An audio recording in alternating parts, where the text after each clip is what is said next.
mahkamah ini merupakan tempat perbicaraan.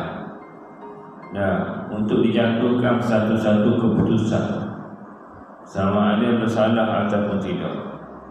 Maka begitulah Allah Subhanahu wa taala maha adilnya Dia di dalam nak menentukan manusia itu sama ada menjadi ahli neraka ataupun tidak. Allah Subhanahu wa taala tidaklah memutuskan sesuatu dengan ilmunya saja, walaupun Allah Subhanahu wa taala itu maha mengetahuinya apa-apa yang dilakukan oleh hamba-hambanya.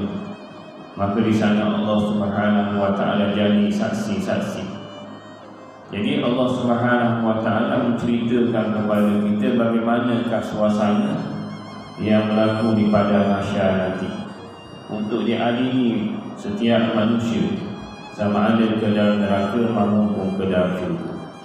Manakala orang yang beriman ni Allah Subhanahu wa taala berikan kepada mereka tempoh dan masa dan waktu untuk diadili kebaikan-kebaikan yang dilakukan oleh mereka ataupun kesalahan-kesalahan disebabkan oleh mereka melakukan dosa ketika mana hidup di atas dunia.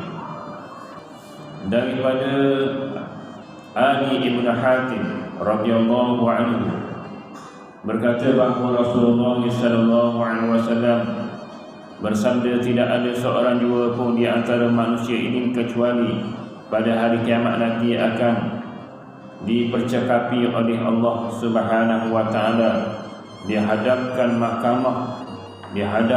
ke mahkamah Allah Subhanahu wa taala ada setiap orang.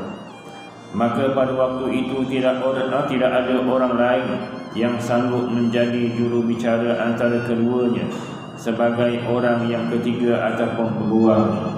Maknanya tidak ada orang yang boleh membela kita. Atas dunia ini kita boleh beli peguam, di hari akhirat tidak ada orang yang boleh membeli peguam. Lalu orang yang dipercakapi oleh Allah Subhanahu wa taala tadi akan melihat di sebelah kanannya, di seorang menghadap di hadapan Allah Subhanahu wa taala, tak ada peguam-peguam yang nak membela dia. Kemudian dia pun tengok di sebelah kanan dia, maka ia tidak melihat melainkan hanya pahala kebaikan yang pernah dia lakukan ketika berada di dunia dulu. Pada mahsyar, hari perbicaraan tu, dia pun tengok belah kanan, yang adanya amalan kebaikan yang pernah dilakukan masa hidup di atas dunia dulu. Dan apabila ia cuba melihat di sebelah kiri, maka ia tidak melihat kecuali hanya balasan perbuatan jahat yang pernah dilakukan ketika berada di dunia dulu. Kemudian dia tengok belah kiri pula, lalu didapati bahawa dosa-dosa dia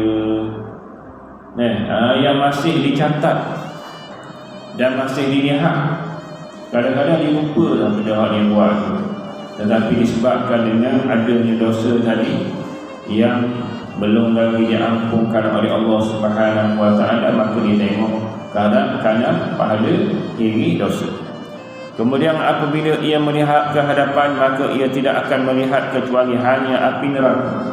Tengok depan pula api neraka jahanam yang menyala-nyala.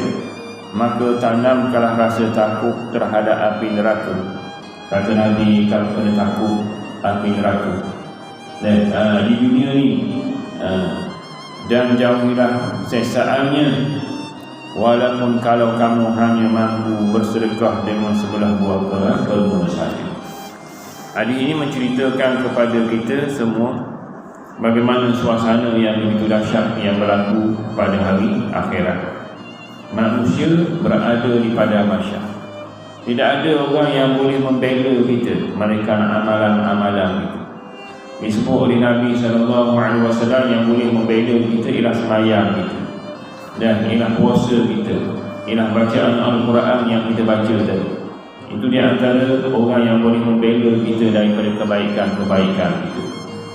Maka di sana Nabi SAW beritahu, takutlah kamu api neraka dan seksaannya, dengan sebelah buah tamar yang kamu sedekahkan. Maknanya sedekah ini dapat memadamkan api neraka dan menjauhkan kita daripadanya.